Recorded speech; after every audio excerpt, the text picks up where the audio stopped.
नमस्कार, बहुत स्वागत है आपका। आप देख रहे हैं किस्मत कनेक्शन और मैं हूं आपके साथ शैलेंद्र पांडे।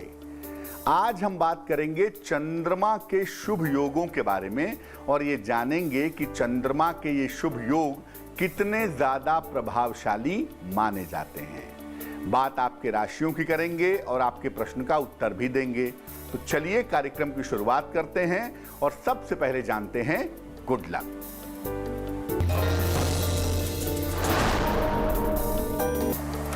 जब सूर्य ढल रहा हो, सूरज अस्त हो रहा हो, सूर्यास्त का समय हो तो उस समय सोना नहीं चाहिए। शास्त्र कहता है कि सूर्यास्त के समय सोने से आयु क्षीण होती है, उम्र कम हो जाती है। सबसे पहले जानते हैं कि चंद्रमा से बनने वाले शुभ योग कौन से हैं और ये योग इतने महत्वपूर्ण क्यों हैं। देखिए, चंद्रमा पृथ्वी पर सबसे ज्यादा असर डालने वाला ग्रह है और इसका सीधा असर व्यक्ति के मन पर और संस्कारों पर पड़ता है। इसलिए चंद्रमा से बनने वाला हर योग अपने आप में बहुत महत्वपूर्ण होता है। चंद्रमा से 3 प्रकार के शुभ योग बनते हैं, अनफा, सुनफा और दुर्धरा। इन तीनों में से एक योग भी अगर कुंडली में है तो व्यक्ति बहुत शक्तिशाली हो जाता है और अगर तीनों योग कुंडली में हैं तो व्यक्ति जीवन में अद्भुत सफलता प्राप्त करता है। ये जानते हैं कि अनफा योग क्या है और इसका प्रभाव क्या है। देखिए, चंद्रमा कुंडली में जहां बैठा है, अगर उसके पिछले खाने में 12वें खाने में कोई ग्रह बैठा हो तो अनफा योग बन जाता है। लेकिन ये ग्रह सूर्य नहीं होना चाहिए, क्योंकि अगर 12वें खाने में सूर्य होगा तो ये योग भंग हो जाएगा।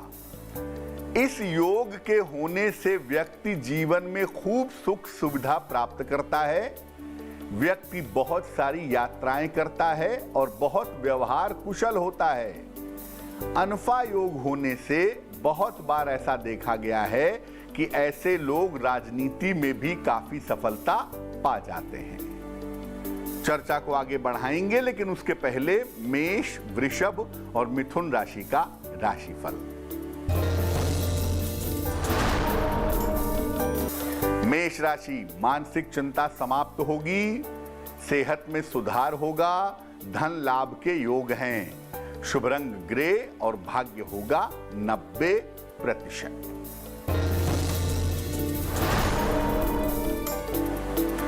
वृषभ राशि, स्वास्थ्य का ध्यान रखें, दिन भर व्यस्तता बनी रहेगी, हनुमान जी की उपासना करें। शुभ रंग आसमानी और भाग्य होगा 60%।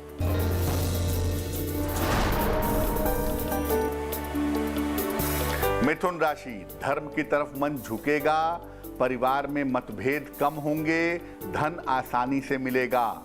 शुभ रंग धानी और भाग्य होगा 70%।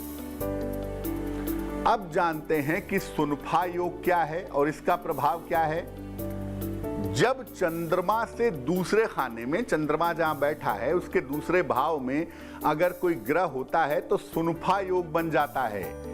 लेकिन ये ग्रह सूर्य नहीं होना चाहिए, क्योंकि अगर सूर्य दूसरे खाने में बैठेगा तो ये योग भंग हो जाएगा।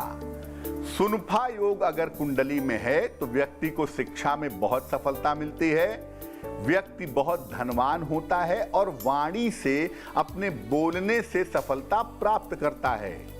सुनफा योग होने से व्यक्ति को प्रशासन के क्षेत्र में, एडमिनिस्ट्रेशन में काफी सफलता मिलती है। चलिए अब जान लेते हैं कर्क, सिंह और कन्या राशि का राशिफल।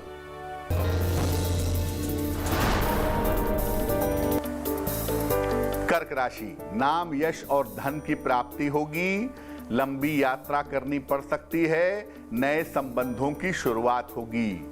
शुभ रंग पीला और भाग्य होगा 80%।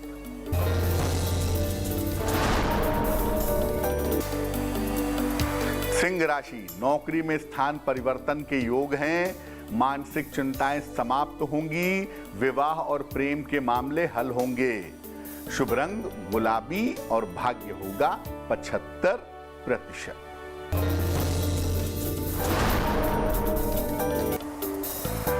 कन्या राशि, स्वास्थ्य का ध्यान रखें, धन हानि से बचाव करें, हनुमान जी की उपासना करें। शुभ रंग हरा और भाग्य होगा 60%। चर्चा को आगे बढ़ाएंगे, लेकिन इसके पहले आपके प्रश्न का उत्तर देते हैं। विजय नाथ जी ने हमें मेल लिखा है, मुंबई से लिखा है, अपने बेटे के बारे में जानना चाहते हैं और बेटे की कुंडली ही हमें मेल कर दी है। ये पूछ रहे हैं कि बेटे के विवाह के 5 वर्ष बीत चुके हैं, बेटे को संतान कब होगी। विजयनाथ जी, आपके बेटे की जो कुंडली आपने भेजी है ये मकर लग्न की कुंडली है और राशि बनती है तुला राशि।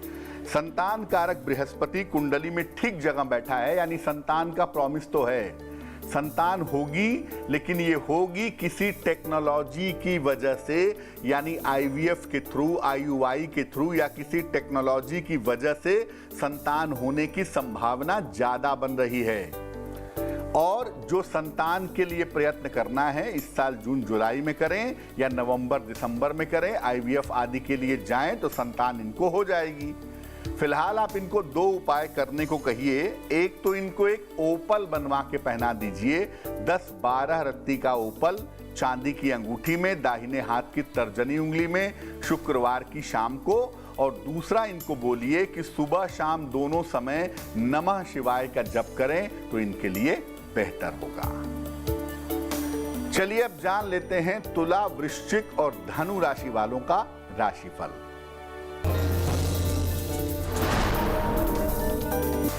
तुला राशि, नौकरी के नए अवसर मिलेंगे, पुराने मित्र से मदद मिलेगी, आर्थिक स्थिति अच्छी रहेगी। शुभ रंग क्रीम और भाग्य होगा 70%।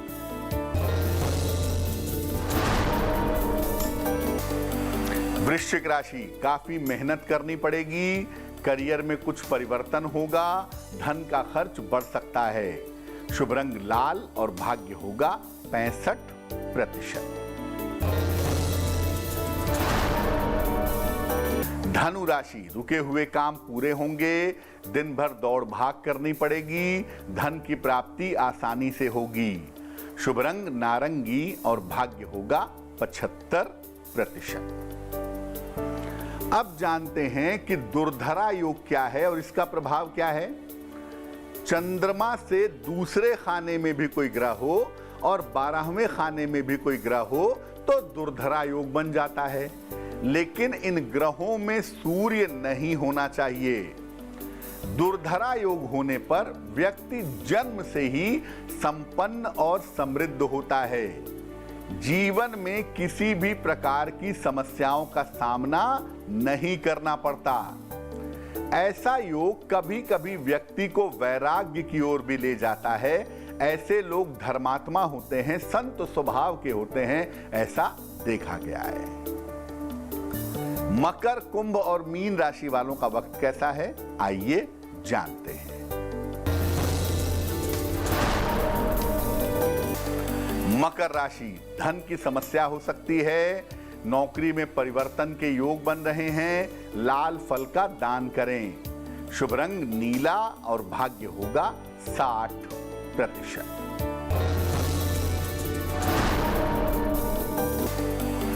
कुंभ राशि, यात्राओं में सावधानी रखें, पारिवारिक दायित्व निपटा सकेंगे, दिन भर दौड़ भाग करनी पड़ेगी। शुभ रंग बैंगनी और भाग्य होगा 70%। मीन राशि, नौकरी कारोबार में लाभ होगा, प्रेम संबंधों की शुरुआत होगी, परिवार में खुशहाली आएगी। शुभ रंग हल्का पीला और भाग्य होगा 80%। तो आज हमने चंद्रमा के शुभ योगों की बात की, अब जान लेते हैं क्या है आज की सलाह। अगर छोटा बच्चा घर में है और बहुत बदमाशी करता है, बहुत चंचल है, कभी चोट लगाता है, कभी घर के सामान खराब करता है, तो क्या करेंगे, अपने किचन में उत्तर की तरफ, नॉर्थ साइड की तरफ या तो गुड़ रखिए या तो टॉफियां रखिए और नियमित रूप से ये गुड़, ये टॉफी अपने बच्चे को दीजिए। आपका बच्चा शरारत कम करेगा और चोट चपेट से बचा रहेगा। तो आज के लिए किस्मत कनेक्शन में बस इतना ही।